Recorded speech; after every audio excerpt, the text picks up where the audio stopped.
Assalamualaikum warahmatullahi wabarakatuh. Perkenalkan, nama saya Ade Eka Putra, berasal dari Universitas Mahaputra Muhammad Yamin Kota Solo. Pada kali ini saya akan membahas tugas akhir inovasi pembelajaran saya yang berjudul optimalisasi pembelajaran biologi dengan metode blended learning menggunakan Google Classroom pada materi keterkaitan sistem pencernaan dengan sistem pernafasan dan sistem peredaran darah. Indikatornya yang pertama adalah menjelaskan jenis dan fungsi zat makanan atau gizi yang dibutuhkan oleh manusia. Yang kedua, menjelaskan sistem percobaan pencernaan manusia. Yang ketiga, menjelaskan keterkaitan sistem pencernaan dengan sistem pernafasan, peredaran darah, dan penggunaan energi makanan. Yang keempat, menjelaskan sistem peredaran darah manusia. Yang kelima, menjelaskan sistem pernafasan manusia. Yang pasangan indikator ini adalah 1.6, yang mana melakukan penyelidikan tentang keuntungan mekanis dan enzimatis pada makanan. Indikatornya adalah membuat laporan hasil percobaan dan diskusi tentang pencernaan mekanis dan enzimatis. Tujuan pembelajaran 2KD tersebut adalah melakukan percobaan dan pengamatan proses pencernaan, pernafasan, dan peredaran darah serta berdiskusi. Peserta didik menunjukkan kekaguman terhadap keesaan Tuhan. Yang kedua, melakukan percobaan uji makanan, proses pencernaan denyut nadi, dan proses pernafasan. Peserta didik menunjukkan perilaku ilmiah, yaitu rasa ingin tahu atau curiosity, jujur, teliti, cermat, dan tekun dalam keaktifan sehari-hari. Langsung saja kita masuk kepada inovasi dari materi yang telah saya bacakan di atas. Yang pertama, kita bahas apa itu blended learning. Blended learning adalah sebuah kemudahan pembelajaran yang menggabungkan berbagai cara penyampaian, model pengajaran, dan gaya pembelajaran, memperkenalkan berbagai pilihan media dialog antara fasilitator dengan orang yang mendapat pengajaran. Blended learning juga sebagai sebuah kombinasi pengajaran langsung atau bisa disebut juga face to face dan pengajaran online, tetapi lebih daripada itu sebagai elemen dari interaksi sosial. Blended learning memberikan kesempatan yang terbaik untuk belajar dari kelas transisi ke e-learning. Blended learning melibatkan kelas atau tatap muka dan belajar online. Metode ini sangat efektif untuk menambah efisiensi untuk kelas instruksi dan memungkinkan peningkatan diskusi atau meninjau informasi di luar ruang kelas. Kelebihan dan kekurangan dari blended learning adalah: kelebihan yang pertama adalah pembelajaran terjadi secara mandiri dan konvensional. Yang keduanya memiliki kelebihan yang dapat saling melengkapi. Yang kedua, pembelajaran lebih efektif dan efisien. Yang ketiga, meningkatkan aksesibilitas. Dengan adanya blended learning, maka peserta didik semakin mudah dalam mengakses materi pembelajaran. Yang keempat adalah proses belajar mengajar tidak hanya tetap muka, namun menambah waktu pembelajaran dengan memanfaatkan teknologi dunia maya. Yang kelima, mempermudah dan mempercepat proses komunikasi non-stop antara pengajar dan peserta didik. Yang keenam, kegiatan diskusi berlangsung secara online atau offline dan berlangsung di luar jam pelajaran. Kegiatan berdiskusi berlangsung baik antara peserta didik dengan guru maupun antara peserta didik itu sendiri. Yang terakhir, Pengajar dapat mengelola dan mengontrol pembelajaran yang dilakukan siswa di luar jam pembelajaran peserta didik. Sedangkan kekurangannya adalah media yang dibutuhkan sangat beragam. Yang kedua, tidak merantanya fasilitas yang dimiliki peserta didik. Yang ketiga, kekurangan pengetahuan masyarakat terhadap penggunaan teknologi. Yang keempat, pengajar perlu memiliki keterampilan dalam menyelenggarakan e-learning. Yang kelima, pengajar perlu menyiapkan referensi digital sebagai acuan peserta didik dan referensi digital yang terintegrasi dengan pembelajaran tatap muka. Yang terakhir, diperlukan strategi pembelajaran oleh pengajar untuk memaksimalkan potensi blended learning. Yang selanjutnya adalah kita bahas tahapan dalam pembelajaran metode blended learning. Yang pertama adalah live event packet, sinkronus dalam waktu yang sama ataupun waktu yang sama tempat yang berbeda. Yang kedua adalah self learning, yaitu berkomunikasi dengan berkombinasi dengan pembelajaran mandiri atau self-paced learning yang memungkinkan peserta didik belajar kapan saja dan di mana saja tempatnya. Yang ketiga adalah collaboration, yaitu mengkomunikasikan kolaborasi, baik kolaborasi peserta didik maupun peserta didik manapun, kolaborasi antara peserta didik.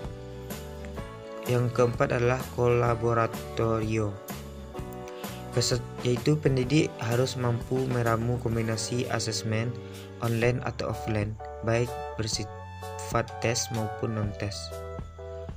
Selanjutnya adalah sintak blended learning.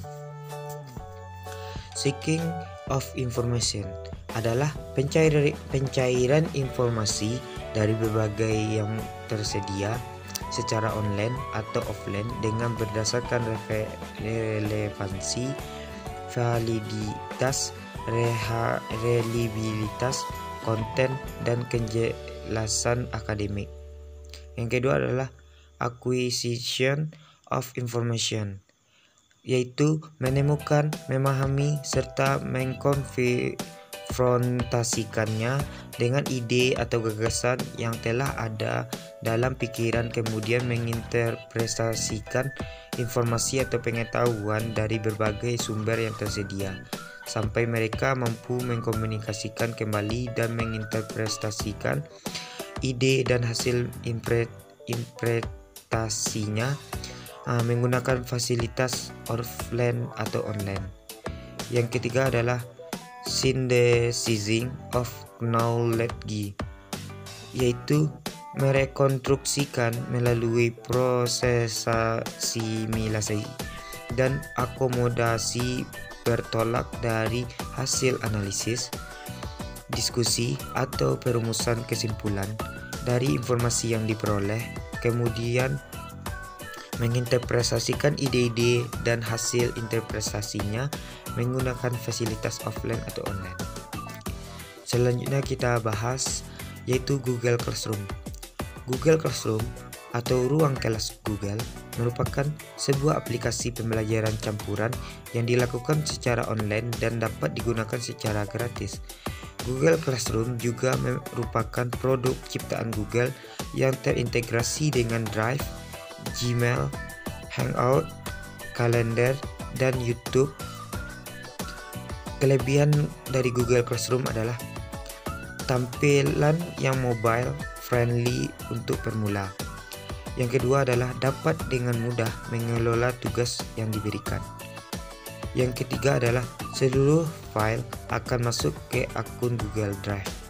Yang keempat, dapat dengan mudah meninjau tugas sebelum dikirim. Yang kelima, mudah dalam melihat pengumuman dari guru. Sedangkan kekurangan dari Google Classroom, yang pertama, tampilan yang kurang menarik bagi siswa. Yang kedua, Google Drive penuh, file pun error. Yang ketiga, waktu pengiriman dapat diatur sesuka hati. Yang keempat, tidak bisa melakukan tatap muka dalam PBM. Jadi dari penjelasan blended learning serta kekurangannya, dan Google Classroom serta kekurangan dan kelebihannya, saya dapat mendapatkan inovasi pembelajaran dari KD yang telah saya baca awal tadi, yang mana saya beri judul optimalisasi pembelajaran biologi dengan metode blended learning menggunakan Google Classroom pada materi tersebut. Yang pertama kita bahas pada syntax seeking of information-nya. Pada offline, peserta didik mendengarkan penjelasan dari pendidik terkait materi yang akan dipelajari dan mencoba menjawab pertanyaan yang diajukan oleh pendidik terkait materi tersebut. Yang online-nya, peserta didik secara mandiri mencari informasi yang relevan, baik berupa konsep atau teori tentang topik yang dibahas melalui sumber-sumber belajar offline dan online di Google Classroom, dan memberikan komentar pada portal komentar di Google Classroom tersebut. Lanjutannya adalah pada pembelajaran offline dan online, siswa harus mengetahui kompetensi pembelajarannya. Yang pertama, critical thinking atau berpikir kritis untuk dapat menggali jawaban terhadap pertanyaan dari pendidik. Yang kedua, kreatif untuk mencari jawaban dengan melakukan browsing sumber-sumber informasi secara luas. Yang ketiga adalah communication, berlatih percaya diri untuk berkomunikasi dengan pendidik atau sesama peserta didik. Sedangkan pada pendekatan saintifik dari pembelajaran offline dan online pada syntax seeking of information, yang pertama siswa harus bisa mengamati, yang kedua mengasosiasi, yang ketiga mendiskusikan materi yang telah diberikan, yang keempat mengkomunikasikan secara bersama-sama antara peserta didik dengan pendidik. Sedangkan pada syntax acquisition of information-nya, pada offline peserta didik disuruh belajar kelompok, yang mana peserta didik mendiskusikan hasil belajar mandiri secara kelompok yang terdiri dari 2 sampai 4 orang, yang mana bertugas untuk menginterpretasikan dan mengelaborasi informasi secara berkelompok. Sedangkan pada pembelajaran online-nya, diskusi online, peserta didik mendiskusikan materi secara online dengan mengupload komentar di Google Classroom. Pendidik dan peserta didik lain dapat saling menanggapi komen yang masuk pada portal komentar di Google Classroom. Jadi pada pembelajaran offline dan online pada syntax acquisition of information, peserta didik harus mengetahui kompetensi yang terkait adalah yang pertama critical thinking, yang kedua collaboration, yang ketiga kreatif, yang keempat communication. Sedangkan pendekatan saintifik pada pembelajaran syntax acquisition of information, yang pertama siswa harus dapat mengamati, yang kedua mengasosiasi, yang ketiga mencoba, yang keempat mendiskusikan, yang kelima mengkomunikasikan. Lanjut pada pembelajaran syntax synthesizing knowledge. Pada pembelajaran offline-nya, peserta didik disuruh oleh pendidik untuk belajar kelompok. Peserta didik mempresentasikan hasil diskusi kelompok ke depan kelas. Yang pada pembelajaran online-nya, peserta didik mengunggah tugas. Peserta didik mengunggah rangkuman materi atau simpulan ke portal tugas yang telah tersedia di Google Classroom tersebut. Jadi pada pembelajaran offline dan online pada syntax synthesizing knowledge ini, siswa harus mengetahui kompetensi yang terdapat dalam pembelajaran ini. Yang pertama adalah critical thinking, yang kedua collaboration, yang ketiga creative, yang keempat communication. Sedangkan pendekatan saintifiknya, siswa harus mengamati, mengasosiasi, mencoba, mendiskusikan, dan mengkomunikasikan hasil pembelajaran.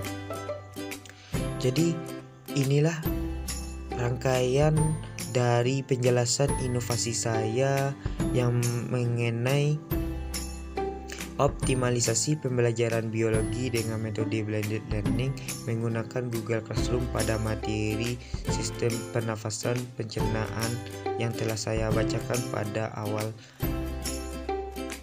pembahasan tadi. Jadi sekian dan mohon maaf atas kesalahan yang terjadi. Saya akhiri dengan Assalamualaikum warahmatullahi wabarakatuh.